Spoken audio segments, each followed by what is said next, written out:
When Walt Mercer drove the first cedar post into the frozen shoulder of Old Mercy Road, the men from the county garage laughed so hard, one of them dropped his coffee in the snow. They were not laughing at a road. They were laughing at a 76-year-old retired mail carrier in cracked boots, wool gloves, and a canvas coat shiny at the elbows, trying to rebuild a snow fence the county had removed 23 years earlier. GPS plows now, Walt. Deputy Road Supervisor Len Harlan called from the pickup. Not ghost stories and fence posts. Walt did not answer. He only lifted another cedar rail from the bed of his truck and set it where the wind had always bent hardest off Mercy Ridge. The new highway markers stood bright and clean half a mile away, blinking with reflective confidence. The old road had no signs anymore. No official map. No maintenance budget. No reason, the county said, for any sane man to care. By noon, folks in town were passing the story around the diner. Old Walt had finally lost it. Still talking to his dead wife. Still blaming snow for what grief had done to him. But before dawn, 2 nights later, when a whiteout swallowed the valley and an ambulance carrying a woman in labor followed the county's new GPS toward a road that was no longer there, nobody was laughing. Because Walt Mercer's crooked snow fence was the only thing left standing between that ambulance and the dark drop below Mercy Ridge. And the question was not why an old man had rebuilt it. The question was who had ordered it removed in the first place. The first cedar post went into Old Mercy Road with a dull crack. Walt Mercer stood over it in wool gloves, cracked boots, and the old canvas coat Ruth kept begging him to throw away. The gravel shoulder had frozen almost solid overnight, and every strike of the iron bar sent pain up through his wrists. At 76, pain was no longer an interruption. It was part of the weather. He kept working. Old Mercy Road climbed north out of Mercy County and bent along the ridge where winter wind came sideways. In summer, it looked harmless. Pale asphalt, ditch grass, black spruce, a view of the valley below. But in a whiteout, the road lied. The safe shoulder vanished. The bad shoulder turned smooth and white. A driver could steer toward what looked like open road and find only air beneath the wheels. Walt set the second post 4 paces from the first. Not straight, not pretty.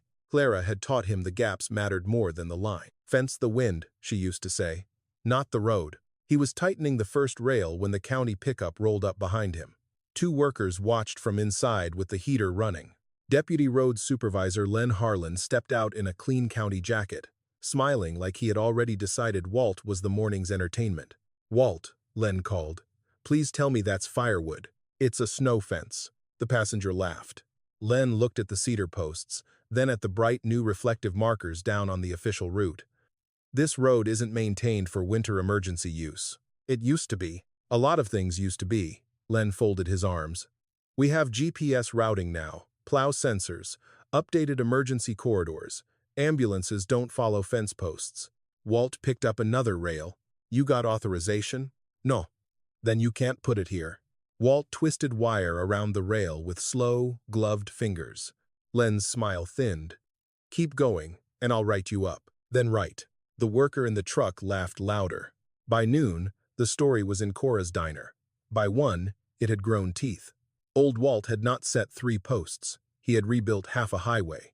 He had not carried cedar rails. He had carried pieces of his dead wife's ghost. Someone said grief had finally finished him. Someone else said the county should take his truck keys before he drove himself off the ridge. Ruth Mercer heard it before Walt came home. She drove up just after 3, her sedan crawling over the salted bend. She stepped out in office shoes that sank into gray snow and stared at the fence. "Dad," she said, "please tell me Len exaggerated. He usually does. This isn't funny. I wasn't laughing. The county called me." Ruth wrapped her coat tight. "They said it's unauthorized. If a plow catches it, or an emergency driver gets confused, you could be liable. The fence won't confuse them. You don't know that.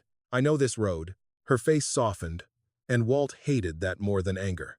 "You knew it back then too," she said. The words stood between them. Walt looked toward the ridge. Fine snow was already sliding over the pavement in pale threads. He could see where the wind bent. Clara would have seen it faster. Ruth swallowed. "I'm trying to keep you safe." "No," Walt said. "You're trying to keep me quiet. What are you not telling me?" For one moment, he almost told her about Clara's notebook in the shed. About the page folded down. About the sentence he had finally read 3 nights earlier with his thumb shaking on the paper. Instead, he drove another post into the frozen shoulder.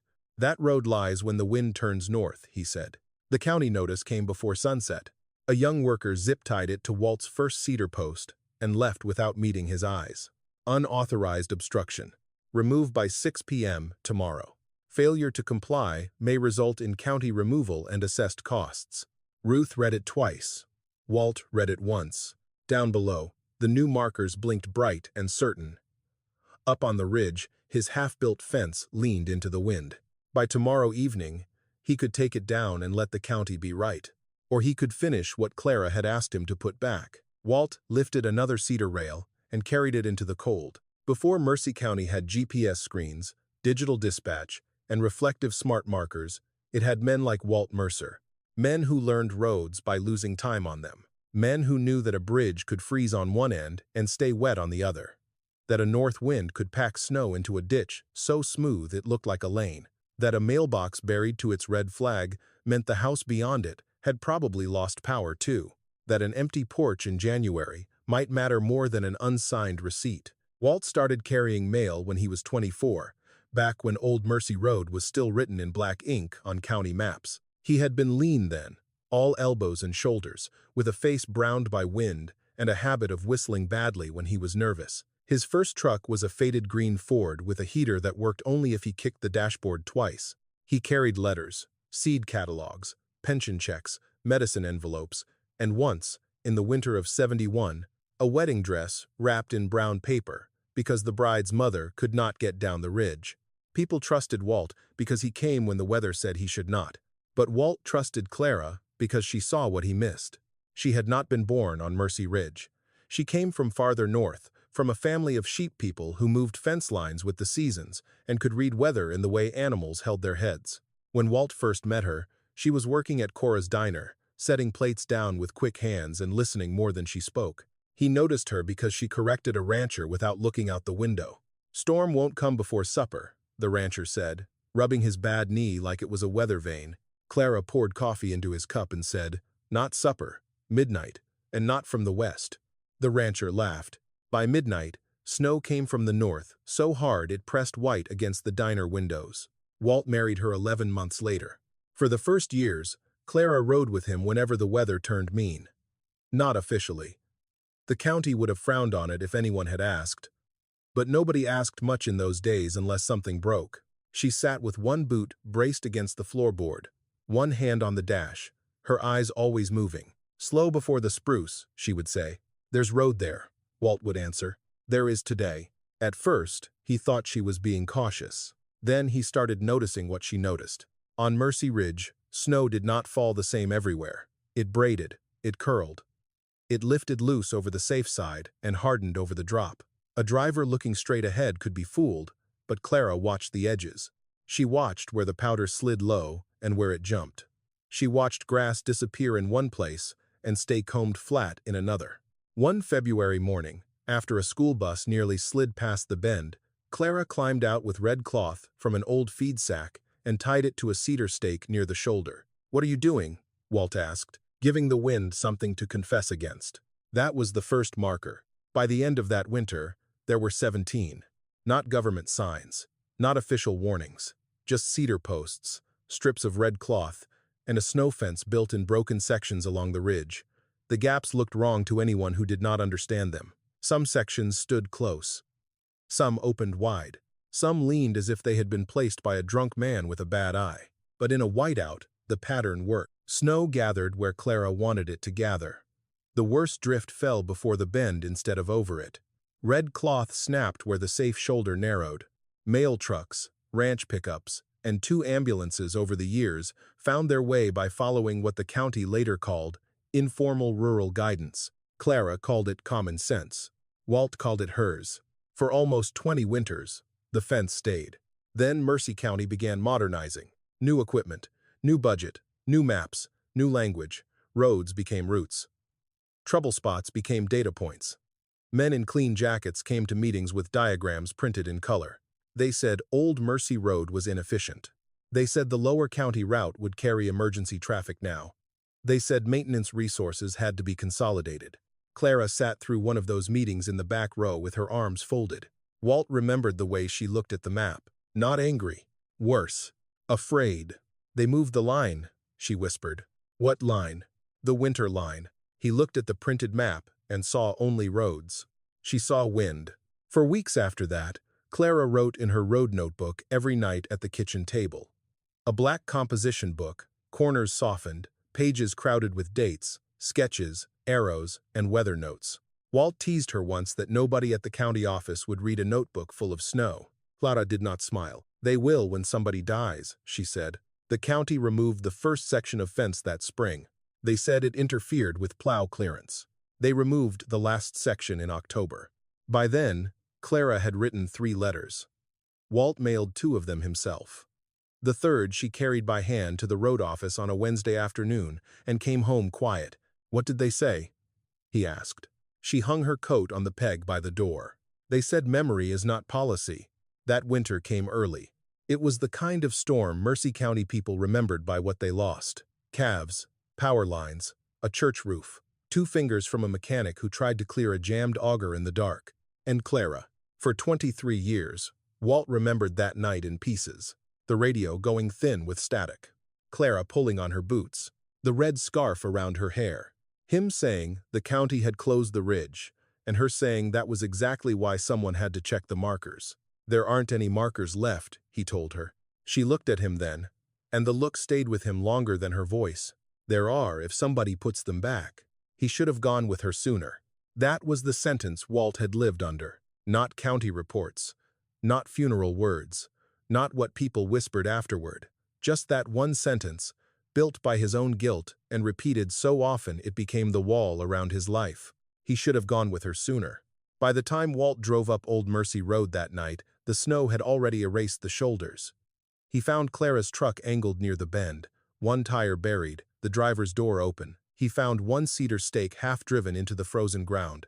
He found the red scarf caught on a black spruce limb below the road. What he never found was the notebook page she had carried with her. After the funeral, Walt put the remaining cedar rails behind the machine shed.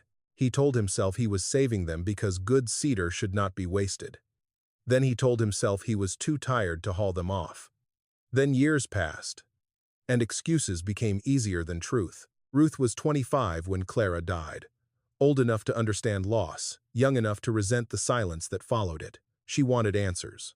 Walt gave her weather. She wanted grief. Walt gave her chores. She wanted to know whether her mother had suffered. Walt walked out to the shed and stayed there until dark. That was how distance began between them. Not with anger, with unanswered questions. Only 3 nights before he returned to Old Mercy Road, Walt had opened Clara's notebook again. He had meant only to look at her handwriting. Instead, he found the page folded down near the back. The paper had gone soft at the crease. The pencil marks were faded, but the sentence was still there, underlined twice. "If they pull those posts, put them back before the next north storm." Walt sat at the kitchen table until the clock clicked past midnight. For 23 years, he had thought Clara's last request belonged to the night she died. Now he understood it had been waiting for the next night someone else might. By morning, frost had sealed the county notice to Walt's first cedar post. Remove by 6. County removal. Assessed costs.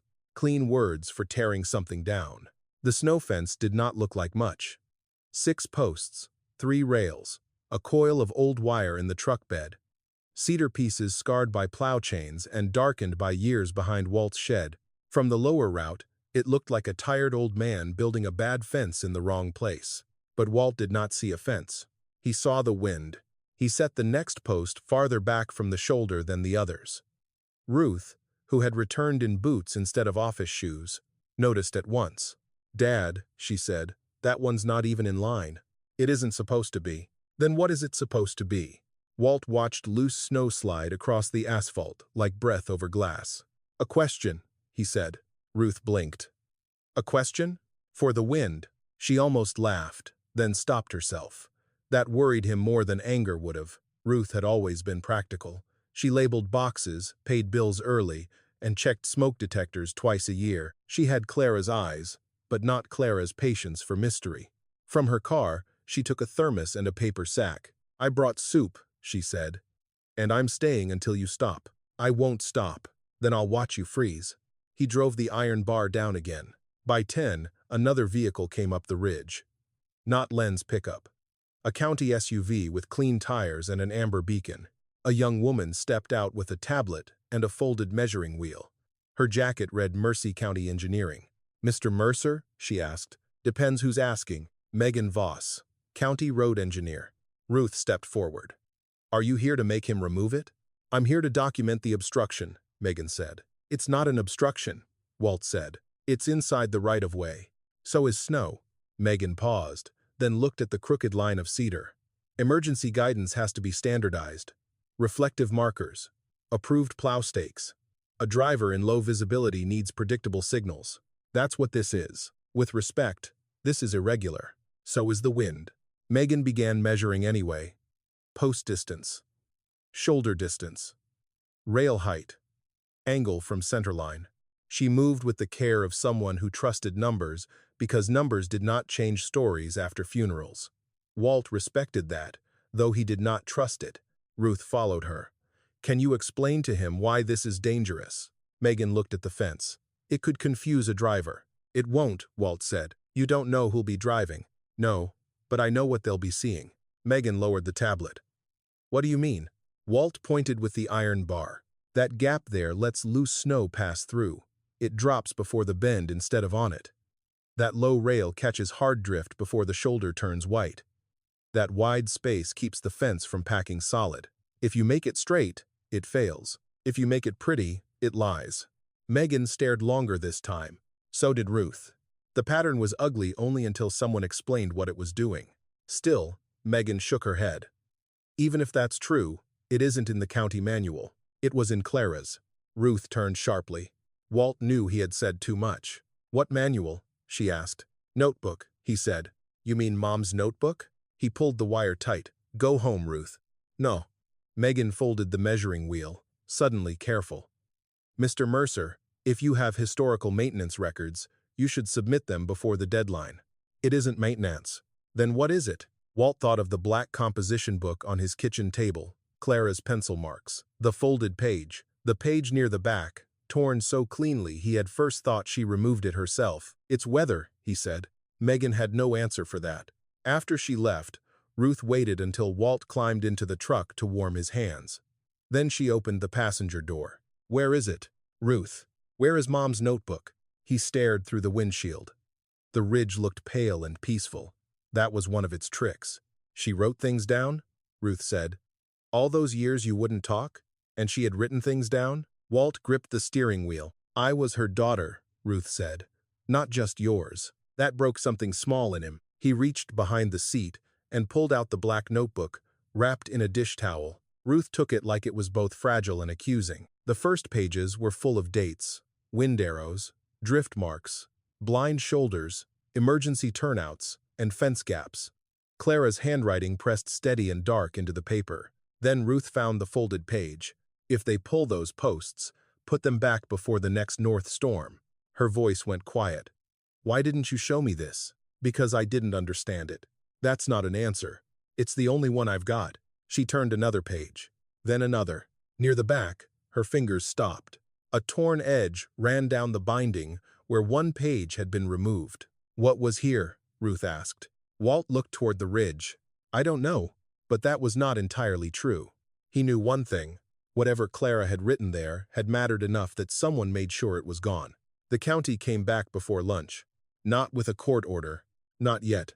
Just with a flatbed truck, 2 workers, and Len Harlan standing in the road with a clipboard he did not need. Walt was setting another cedar post when the truck stopped behind him. The air had warmed just enough to turn the top layer of snow wet and gray, but the ground underneath remained frozen solid. Each hole still had to be fought open inch by inch. Len stepped out and looked at the growing line of fence. "Walt," he said, "you're making this harder than it needs to be." Walt did not stop working. Len nodded to the 2 workers. "Pull the last 3. The younger man hesitated. "Right now?" "Right now." Walt turned. The workers moved past him with a chain and a steel pry bar. One hooked the chain low, around a cedar post. The other leaned his weight into the bar. The first post came loose with a crack that sounded too much like bone. Ruth, standing beside Walt's truck with Clara's notebook tucked under her arm, flinched. Walt did not. The second post came out easier. The third split down the grain before it lifted free. Len looked almost sorry when he said, "You were warned." "No," Walt said. "I was threatened." The younger worker lowered his eyes. Len took out his phone and snapped a picture of the crooked half-fence, the pulled posts, and Walt standing beside the broken cedar with his hands hanging at his sides. By evening, the picture was on the county community page. Someone had written, "Old Mercer's ghost fence gets county visit." By supper, people had added comments. Some were cruel. Some were dressed up as concern, which was worse. One man said Walt should be in assisted living before he turned a snowbank into a religion. Another wrote that if Old Grief could build roads, Mercy County would not need taxes. At Cora's diner, Len said he did not enjoy making an example of anyone. Then he let them laugh anyway. Ruth saw the post before Walt did. She came to his kitchen after dark without knocking, still wearing her coat, Clara's notebook clutched hard in one hand. "You can't go back up there tonight," she said. Walt sat at the table with a cup of coffee gone cold. "They pulled 3 posts. They'll pull the rest tomorrow. Then I'll set them again." "No." Ruth's voice broke, then hardened. "No, Dad. I watched them laugh at you online. I watched strangers talk about you like you were already half gone. If you go out there in the dark and fall, or freeze, or get hit by some county truck, what am I supposed to do with that?" "Live with it," Walt said. Her face changed. He regretted it at once, but not enough to take it back. Ruth placed the notebook on the table between them. "If you make me, I'll call Dr. Bell. I'll call Sheriff Mallory. I'll get someone to say you're not safe driving that road." Walt looked at his daughter for a long time. "That what you think? I think you are trying to die where Mom died." The kitchen went still. The old refrigerator hummed. Wind pressed against the window over the sink. Walt stood slowly, took his coat from the chair, and reached for the truck keys. Ruth whispered, "Dad, please." He paused at the door. "I'm not trying to die there," he said. "I'm trying to keep somebody else from doing it." The ridge was black by the time he reached it. His headlights caught the broken places in the fence, the 3 empty holes, and the cedar post split lengthwise beside the ditch. Snow moved across the road in thin, low sheets. Not a storm yet, just the ridge practicing. Walt worked by headlight. He reset the first post with both hands wrapped around the iron bar. His fingers had gone numb inside the gloves. The second hole would not open. The bar bounced twice, slipped once, and jarred his shoulder so badly he had to lean against the truck until the pain stopped flashing white behind his eyes. He tried again. The old cedar rail cracked when he tightened the wire. A sound came out of him then. Not a curse, not a sob, but something smaller and more tired. For the first time since he had started, Walt wondered if Len was right about one thing. Maybe wanting to put something back was not the same as being able to.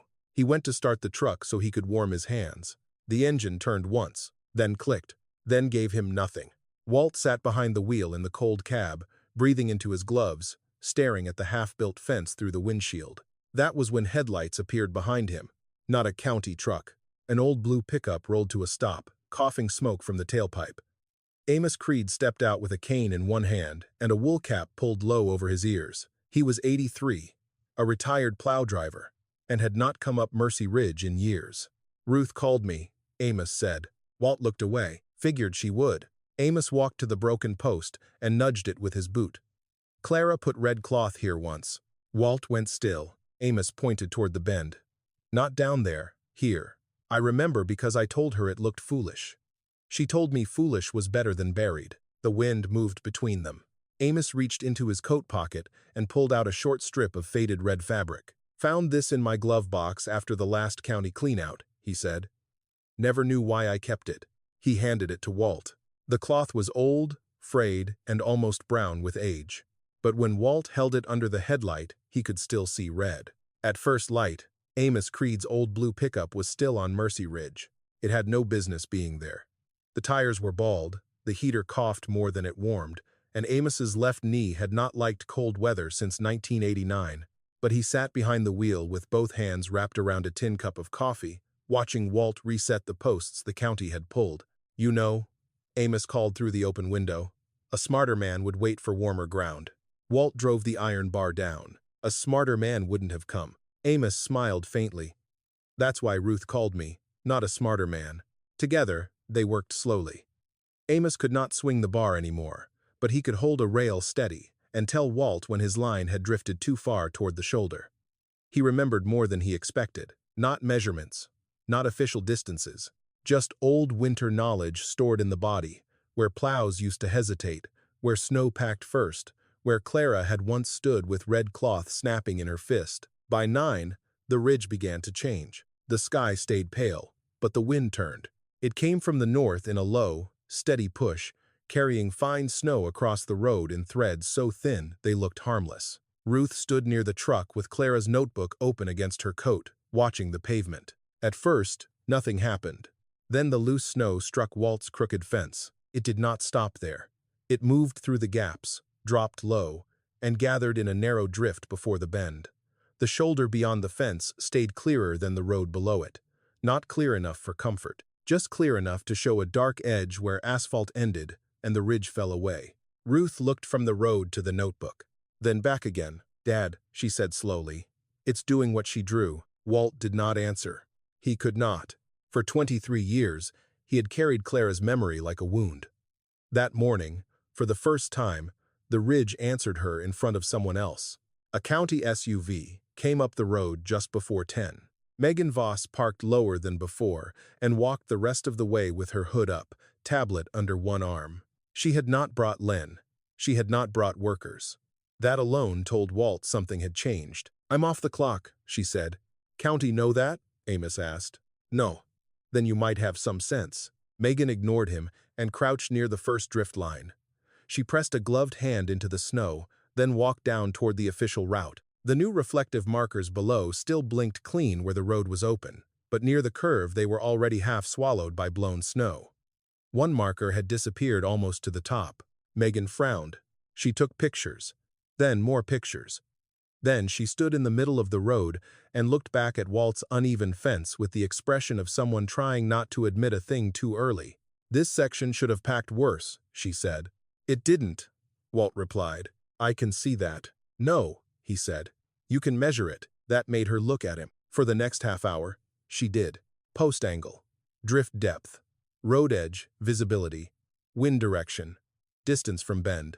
She compared everything to Clara's notebook after Ruth handed it over without asking Walt first. He almost objected, but stopped when he saw Megan turn the pages carefully, like the book was evidence instead of an old woman's scribbles. Near the middle, Megan found a page marked in Clara's firm pencil. North wind, cut Mercy Ridge. Safe bend, visible only if drift drops before shoulder. False shoulder forms below spruce line. Ruth read the words over Megan's shoulder. False shoulder, she whispered. Walt looked down the road. In a whiteout, the false shoulder was the most dangerous lie Mercy Ridge told. It appeared where wind packed snow over empty space beside the curve. A driver looking for the edge would see white firmness where there was none. Clara had named it before the county ever mapped the road digitally. Megan turned another page. Your wife drew this like a hazard study, she said. She drew it like Clara. She sent this to anyone? Walt's face tightened. She wrote letters. To the road office? Yes. Do you have copies? Not all. Ruth looked up. What does that mean? Walt did not answer. Instead, he took the strip of faded red cloth Amos had given him the night before and walked to the bend. The cloth was stiff with age, almost brown until the light caught it. He tied it to the cedar post Amos remembered. The wind pulled it hard. Not wildly. Precisely. It pointed across the road, not down it, showing where the north wind cut over the ridge and pushed snow toward the false shoulder. Ruth watched the cloth strain in the air. Megan lifted her tablet and filmed it without saying anything. Amos leaned on his cane. That's where she had it. Walt nodded. County pulled it before the Halloween storm, Amos added. I remember because I told Earl Harlan it was a mistake. Megan's head turned. Earl Harlan? She asked. Len's father, Amos said. Road supervisor back then. For a moment, only the wind spoke. Megan looked at the official markers below, then at Clara's notebook, then at Walt's fence. I need to check something, she said. She walked back to her SUV and opened the county map system on the dashboard screen. Ruth followed. Walt did not. He stayed by the red cloth and watched it snap against the white morning. Megan zoomed in on Mercy Ridge. The current emergency layer showed the lower route in green. Old Mercy Road appeared faint gray, labeled inactive, but just above the bend, where Clara's notebook marked Winter Bypass, the county map showed nothing at all. Not closed, not abandoned, nothing. Megan stared at the empty space on the screen. "That's not normal," she said. Ruth's voice was quiet. "What does it mean?" Megan did not answer right away. She looked back through the windshield at Walt Mercer standing beside the crooked cedar fence everyone had laughed at. "It means," she said, "someone removed more than a road." Megan Voss did not go back to the ridge first. She went to the basement of the county building. Mercy County kept its old road files below the tax office, in a long room that smelled of cardboard, dust, and damp concrete. The newer records lived upstairs in clean software with passwords and colored maps. The older ones stayed in steel cabinets with bent labels and drawers that complained when pulled open. Megan had worked for the county for 4 years and had never needed those cabinets. That morning, she did. She started with Mercy Ridge. Then, Old Mercy Road. Then, winter maintenance. The first file was ordinary. Grading notes. Culvert repairs. Plow schedules from years when the county still had 3 drivers and 1 spare truck that leaked oil. The second file was thicker. It listed Old Mercy Road as a designated winter bypass for emergency use during north storms. Megan read that line twice. Designated winter bypass. Not abandoned. Not informal. Designated. She checked the date. The file had been active for decades. Then, 23 years earlier, its status changed. Abandoned, no winter emergency use. The change was entered 17 days after Clara Mercer died. Megan sat back from the cabinet. Upstairs, the current map showed nothing where the bypass should have been. Not a closure, not a warning, not a retired route, nothing. A missing piece of road inside a system that claimed to know every emergency corridor in Mercy County. She photocopied the page with hands that felt colder than the basement. Then she saw the signature line, Earl Harlan, Len's father. By noon, Megan was at Walt's kitchen table. Ruth stood near the sink, arms folded tight. Walt sat with Clara's black notebook in front of him, but had not opened it since Megan arrived. The wind pressed faint snow against the window, and every few minutes the old house creaked like it was remembering winter. Megan placed the copy on the table. Old Mercy Road was a winter emergency bypass, she said. Officially. Ruth looked at the paper first, then at her father. Walt did not move. "You knew?" Ruth asked. "I knew what it was," he said. "I didn't know they wrote it down." Megan tapped the status change. "They removed it from emergency use after your wife died." The room went quiet. Ruth's voice lowered. "After?" 17 days after. Walt looked at the date. Something in his face shifted. Not toward surprise, but toward a grief so old it had learned to stand still. Ruth pulled Clara's notebook closer. "Then we need everything Mom kept." Walt shook his head. "Dad, no. You cannot keep doing this halfway." His eyes lifted to hers. For once, Ruth did not soften. "She was my mother," she said.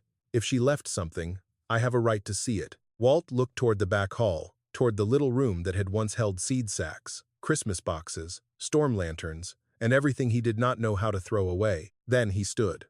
The box was on the top shelf behind jars of old nails. Cedar, like the fence posts. Small enough to fit under one arm. Clara had burned a tiny mark into the lid with the tip of a hot nail. Not her name, only a crooked line and 3 dots. Walt carried it to the table. His hands did not shake until he touched the latch. Inside lay strips of red cloth tied in bundles. Brass road tags stamped with numbers. A folded hand-drawn map. 2 envelopes. And a pencil worn so short it was almost useless. Ruth reached for the map, then stopped and let Walt unfold it. Clara's lines filled the paper. Mercy Ridge. Old Mercy Road. The lower official route. Wind arrows. Drift pockets. Safe bend. False shoulder. Emergency turnaround. Fence gaps. At the top, Clara had written, "North storm route do not remove without replacement markers." Megan leaned over the table. "This is better than the archived map," she said. Walt opened one envelope. Inside was a copy of a letter addressed to the Mercy County Road Office, dated 3 weeks before Clara's death. "To whom it may concern, the removal of the snow fence and red guidance markers on Old Mercy Road has created a dangerous condition during north wind whiteouts. The lower emergency route does not replace the ridge bypass under these conditions. Drivers unfamiliar with the false shoulder may be directed toward open drop-off during low visibility. Please restore the markers before the next north storm. Clara Mercer. Ruth covered her mouth. Megan read the letter again. Slower. She warned them, Ruth said. Walt nodded once. She knew, Ruth whispered. She always knew. For 23 years, Mercy County had told one story. Clara Mercer went up the ridge in bad weather. Clara misjudged the road. Clara became another winter accident people spoke about softly and then filed away. But the map on the table said something else. Clara had not gone up Mercy Ridge because she was reckless. She had gone because she understood the county had removed the only thing that could keep someone else from dying there. Megan opened the second envelope. It held no letter, only a receipt stamped by the road office. Received. Below it was another signature, Earl Harlan. Walt looked at the receipt for a long time. Ruth touched the edge of the paper with 2 fingers, as if it might burn her. Megan's voice was careful. Mr. Mercer, if this was received before the storm, then the county knew. Walt closed his eyes. The house was silent, except for the wind at the window. When he opened them again, he was not looking at Megan or Ruth. He was looking at Clara's map. She didn't die trying to prove me wrong, he said. Ruth's eyes filled. She died trying to make them listen. No one answered. Because for the first time, the question in the room had changed. It was no longer whether Walt Mercer had lost his mind on Mercy Ridge. It was who had decided Clara Mercer's warning was easier to bury than fix. By the time Megan Voss brought the archived file upstairs, Len Harlan was already waiting outside the records room. He did not look amused anymore. That was the first change.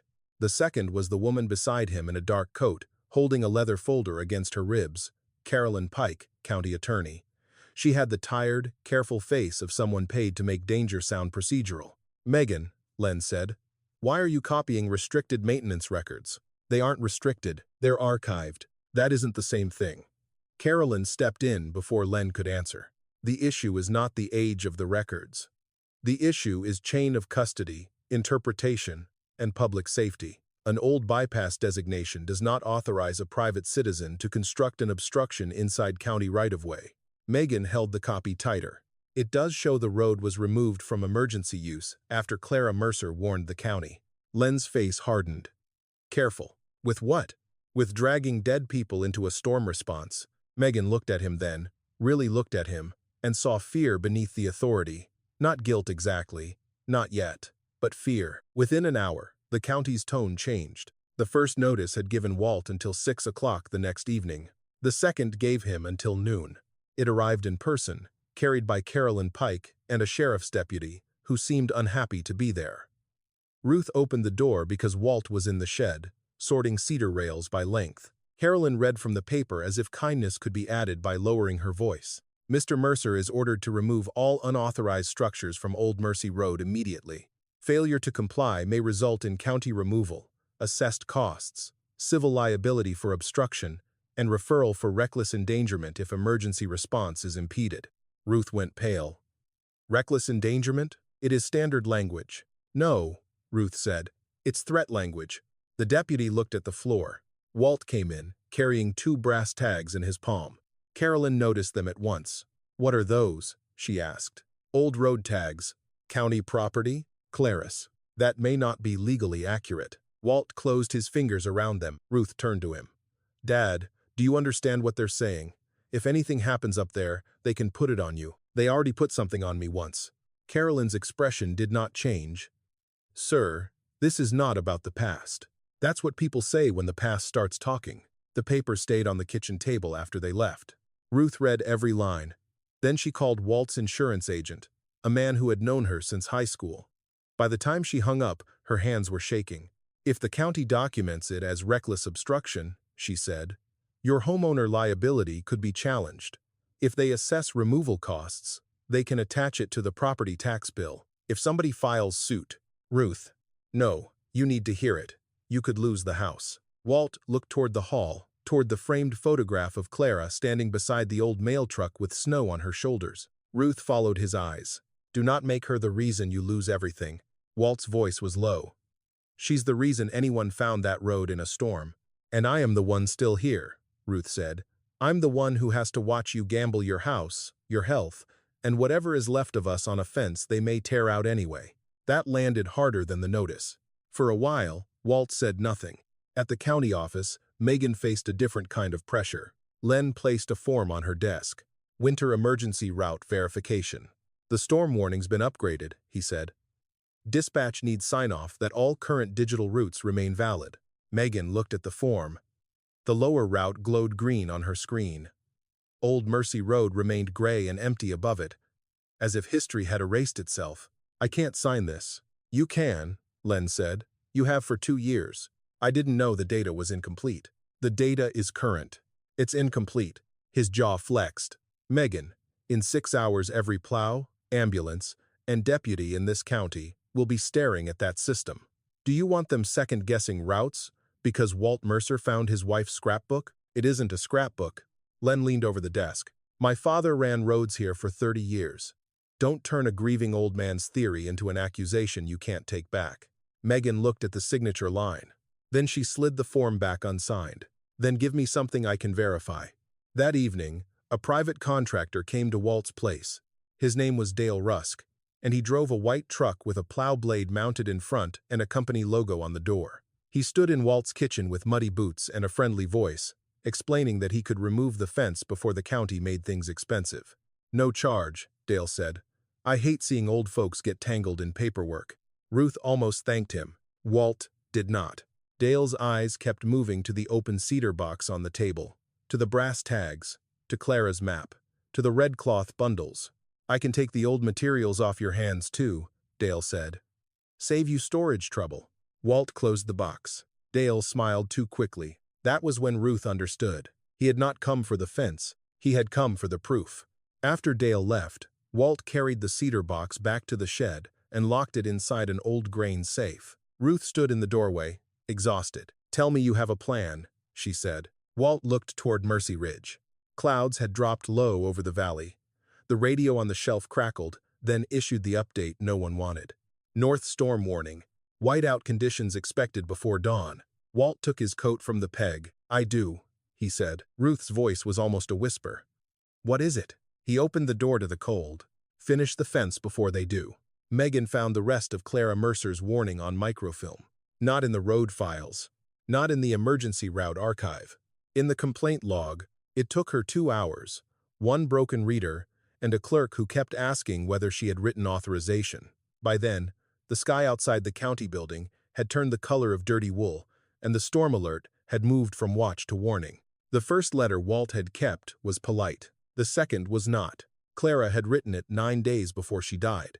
"The lower emergency route cannot replace Old Mercy Road during a north wind whiteout. The new route creates a false confidence hazard because dispatchers will see a maintained green line where drivers will see only wind-packed white. The removal of the cedar fence and red markers has eliminated the only visible drift break before the ridge bend." Below that, Clara had drawn a small diagram. A road, a drift, a drop, then 1 sentence underlined hard enough to dent the page. "If this remains uncorrected, someone will be sent over the edge by a map that looks safe in an office." Megan stopped breathing for a moment. The county had not misunderstood Clara. They had understood her well enough to file her complaint where fewer people would search. Then she found the earlier incident. A feed truck had nearly gone over Mercy Ridge 3 weeks before Clara's final letter. The driver survived because he jackknifed against a spruce stump before the rear wheels slipped off the edge. His statement said he had followed county detour guidance after the snow fence was removed. The official summary said driver error. Signed by Earl Harlan. Megan printed everything. When she reached Walt's house, Len Harlan was already there. He stood in the kitchen near the cedar box, not touching it. While Ruth faced him across the table, Walt stood by the sink, coat still on, eyes on the window, as if the storm outside was easier to look at than the man in front of him. Len turned when Megan entered. "You don't know what you're carrying," he said. Megan placed the folder on the table. "I know exactly what I'm carrying." Len's face tightened when he saw the microfilm copies. Ruth opened the first page. She read Clara's words without sitting down. By the time she reached the underlined sentence, her mouth had gone pale. "She said someone would be sent over the edge," Ruth whispered. Walt took the paper from her. His hand stayed steady until Megan slid out the last document. It was not from Clara. It was from the week after her funeral. A county incident closure form, Walt recognized his own signature before he understood the words around it. Family acknowledges receipt of personal effects and accepts incident summary as provided. His name sat at the bottom in blue ink. Walter Mercer. For a few seconds, he was back in the county office 23 years earlier, wearing a borrowed black tie, unable to feel his feet. Earl Harlan had put papers in front of him. Somebody had said they were routine. Somebody had said they would release Clara's coat, her keys, the thermos from the truck. Walt had signed because grief made every room too bright and every voice sound far away. Now he saw what they had done with it. Ruth looked at him. "Dad? I didn't know," he said. No one accused him. That made it worse. Len finally spoke. "My father handled that storm with what he had." Megan turned on him. He had Clara's warning. He had a county in chaos, 2 plows down, and roads closing faster than men could mark them. He changed the bypass status after she died. Len's voice rose. "Because the ridge was dangerous. Because the fence had been removed. Because people panic in storms. Because your father ignored the person who knew the road best." Len looked at Walt then, and for one brief moment the anger left him. What remained was smaller. "My father spent the rest of his life saying that road would ruin this county if people kept trusting it." Walt's voice was quiet. "No. It ruined him because he stopped trusting the people who knew it." The storm radio crackled on the shelf. Whiteout conditions expected before dawn. Emergency travel discouraged. Megan laid out the consequences one by one, because truth without consequences was only paper. First, Old Mercy Road had disappeared from emergency training. New drivers were never taught the winter bypass, so every ambulance and deputy now depended on a digital route with a missing hazard. Second, Clara's death had been recorded as weather-related driver error, which meant her warning never became policy, and her name became caution instead of proof. Third, the lower route received funding and smart markers based on the claim that no viable winter bypass existed. Every new system built since then had inherited the same lie. Ruth sat down slowly. "So Mom didn't just die there," she said. "They used her death to erase the road." No one answered, because that was the truth. Dale Rusk's visit made sense now too. The brass tags, the red cloth, the map, the complaint copy, the road receipt, all of it could show the old bypass was real. If those markers vanished before the storm, the county could still call Walt's fence a private obstruction built by a grieving man. Len looked toward the cedar box. Walt noticed. So did Ruth. She pulled the box closer. Len's jaw worked once, then stilled. "You go public with this tonight, you'll start a legal fight you may not survive." Walt looked at his signature on the closure form. For 23 years, he had believed his failure was that he had not reached Clara in time. Now he saw another failure. He had let other men explain her after she was gone. Maybe he had been too broken to stop them then. But he was not too broken now. He folded the closure form and placed it beside Clara's map. "If the fight started with my name," Walt said, "then it can start ending with it too." Outside, the wind struck the house hard enough to rattle the glass. Mercy Ridge was calling again. This time, Walt knew exactly what Clara had left him to answer. The storm reached Mercy County before midnight. It did not arrive like falling snow. It arrived like a wall. Wind struck the house first, hard enough to make the kitchen window tremble in its frame. Then came the dry hiss of snow moving sideways across the yard, over the road, over the pasture fences, over every familiar shape until the world beyond the porch light became one white, shifting thing. At the county office, the emergency map still showed green. Lower Route 12 remained marked as open. Old Mercy Road remained gray. Above Mercy Ridge, the missing winter bypass remained nothing at all. Megan Voss stood over the dispatch console with Clara's map open beside the keyboard. Her supervisor was shouting somewhere behind her. Len Harlan was on the phone. The sheriff's dispatcher kept asking which route to use for a call north of the ridge. Then the ambulance call came through. A woman in labor. Out past Barley Creek. Contractions close. Visibility dropping. The ambulance driver followed the digital route because that was what drivers were trained to do. The green line took him toward the lower road, then up through the cut where the smart markers were supposed to guide him around the worst drift. At 2:41 a.m., his radio cracked open. "Dispatch, I've lost the markers." Static. Then his voice again. "Road edge not visible. GPS says continue 600 feet. I don't see road." Megan looked at Clara's diagram. False shoulder. She reached for the keyboard. "Len, caught her wrist. "Do not change a live emergency layer without authorization." Megan looked at him. "That ambulance is on the lie." His hand stayed there for 1 second longer. Then the driver's voice came back, thinner. "Rear wheels sliding. I need a landmark. Anything. Let go." Megan entered the old bypass warning, not as history, as active hazard guidance. A red line appeared where the map had shown nothing. Old Mercy Ridge, winter fence markers, follow only if visual contact confirmed. At Walt's house, the scanner on the shelf spat the same call into the kitchen. Ruth had been standing with her coat half-buttoned, still angry, still afraid, still hoping there might be some other way. There was not. Walt took Clara's map, the brass tags, and the red cloth bundles from the cedar box. Ruth grabbed the flashlight and the old thermos without being asked. This time, she drove. The sedan would not make the ridge, so they took Walt's truck, jump-started earlier by Amos, and left running under the shed roof, like everyone knew the night was not finished with it. The road up Mercy Ridge was almost gone. Snow blew across the windshield in silver sheets. The headlights showed only pieces of the world, a ditch marker, a spruce trunk, the flash of Walt's own cedar rail, then nothing. "Slower," Walt said. Ruth obeyed. Not because he was her father, because he knew. At the first fence gap, Walt climbed out into wind that stole his breath. Ruth followed with the flashlight. Together they tied one red strip to the cedar post Amos had remembered, then another near the broken bend. The cloth snapped hard across the road, pointing not toward safety, but away from danger. The ambulance radio came through Megan's phone, patched from dispatch. "Driver, do you see any red markers?" "A pause." "Negative. Wait, I see something moving. Left side. Maybe cloth." Walt leaned into Ruth's shoulder to stay upright. "Tell him not to drive toward it," he said. "Tell him to keep it on his left and back slow until the drift drops." Ruth repeated it into the phone. Megan relayed it. The ambulance driver answered with fear in his voice. "Backing now." On the dispatch floor, Len stood behind Megan, white-faced. His father's signature lay in the open folder beside Clara's complaint. For years, Len had worn Earl Harlan's name like armor. That night, it felt like weight. The driver spoke again. "Rear wheels grabbing. I can see dark road behind me." Megan closed her eyes for half a second. Then Len reached for the radio. His voice was rough when he pressed transmit. "This is Deputy Roads Supervisor Harlan.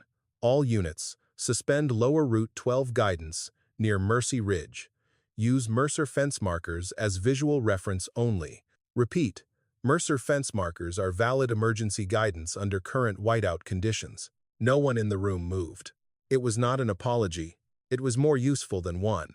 On the ridge, Walt and Ruth moved from post to post, tying red cloth until their gloves froze stiff. The ambulance crept backward from the false shoulder, then turned where Clara's map showed the old emergency turnaround. Its lights appeared through the snow like blue ghosts. When it passed Walt's truck, the driver did not stop. He could not, but he lifted one hand from the wheel. In the back, the paramedic held steady beside the young mother, whose face Walt saw only for a second in the pulsing light. Alive. That was enough. By dawn, the storm had spent most of its anger. The ambulance had reached the hospital. The mother had lived.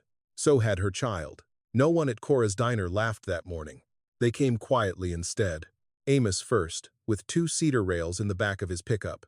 Then Cora herself, carrying coffee and a box of nails. Then men who had commented online, now unable to meet Walt's eyes. One by one, they unloaded wood beside the half-buried fence. Len arrived last. He stood near Walt for a long moment, holding a folder sealed in a plastic evidence bag. "My father kept copies," he said. Walt looked at the bag, then at Len. Len's voice dropped. "I should have looked sooner." Walt took the folder but did not forgive him with words. Not yet. Some things needed more than a sentence. Behind them, Ruth tied another strip of red cloth to a cedar post. This time, her knot held. By spring, Mercy Ridge looked smaller. Snow had melted from the shoulders. Grass returned in thin green blades along the ditch. The black spruce stood quiet again, no longer bent under the weight of storm. From the valley below, Old Mercy Road looked like any other rural road people forgot until weather reminded them. There was no statue. Walt Mercer refused one before anyone officially offered it. There was no grand ceremony either. No brass plaque at the courthouse. No ribbon cut in front of cameras. The county board tried once to call the rebuilt fence a Mercer Memorial Safety Installation, and Walt told them Clara would come back just to kick the sign over. So the name stayed simple: Old Mercy Snow Fence. That was enough. The legal investigation did not end quickly. It moved in the slow language of depositions, archived signatures, missing route layers, and liability reviews.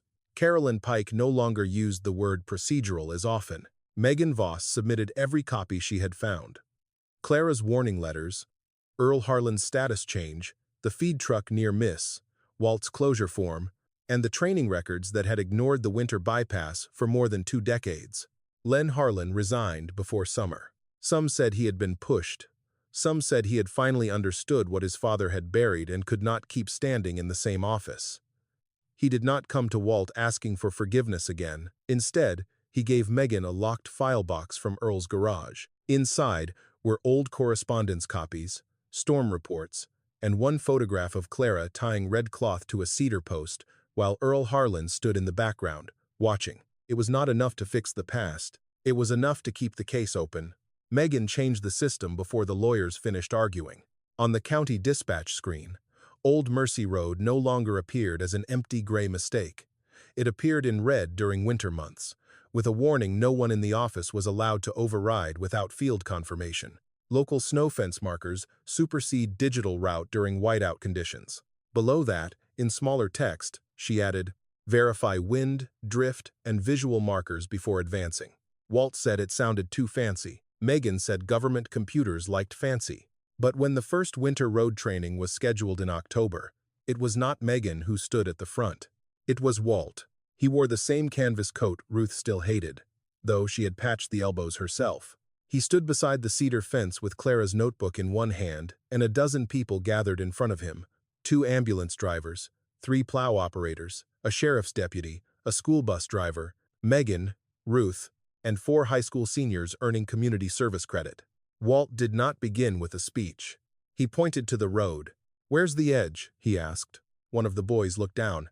"At the pavement." Walt shook his head. "That's where the edge is today." Ruth smiled before she could stop herself. He took them down the fence slowly, post by post. He showed them how loose snow moved through the wider gaps, how hard drift gathered before the bend, how red cloth pulled across the wind instead of with the road. He showed them why a straight fence could be deadly if the wind wanted crooked. He showed them where Clara had written "false shoulder" and made each person look at the drop long enough to understand the phrase. Not fear it, respect it. Ruth carried Clara's notebook in a canvas mailbag now. She had made copies for the county, for Megan, for the training binder, but the original stayed with her because paper that had survived that much silence deserved fresh air. Sometimes, Walt saw Ruth touch the folded page before opening the book. He never asked why. He already knew. Late that afternoon, a car pulled up near the lower turnout. A young woman stepped out holding a baby bundled in a blue blanket. Walt recognized her only after she introduced herself.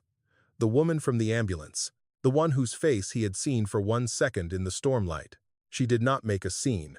She simply thanked him, then thanked Ruth, then stood near the fence while the baby slept through all of it. "What's his name?" Ruth asked. "Eli," the woman said. Walt nodded, relieved she had not said Clara. Some names were not meant to be borrowed. Some were meant to be heard in the wind and left whole. Before leaving, the woman tied a small red ribbon around one of the new cedar posts. She asked first. Walt liked that. By November, others had learned to tie the knots correctly, not as decoration, as markers. By the first snow, Ruth could read the ridge almost as well as Walt. Not exactly like Clara, no one did. Clara had seen weather the way some people heard music, but Ruth learned where the wind thinned, where the drift thickened, and where the road began lying before it looked dangerous. One evening, after the first training storm, Walt and Ruth stayed behind to check the fence. The sun had dropped behind the ridge, leaving the road blue and quiet. Red cloth moved gently from the posts. Not snapping now, just breathing. Ruth closed Clara's notebook and slid it back into the canvas bag. "You think she'd be satisfied?" she asked. Walt looked along the fence. For 23 years, he had thought a promise was something a man carried alone, heavy, private, punishing. Now he understood Clara better. A promise was not meant to sit inside grief until it turned to stone. It was meant to be used before someone else needed saving. He reached out and tightened one red strip against the cedar. The wind moved through the fence, soft and low. Walt listened. Then he handed Ruth the next piece of cloth. "You're not this time," he said. She tied it carefully, and when the first snow crossed Old Mercy Road again, it did not erase the way home.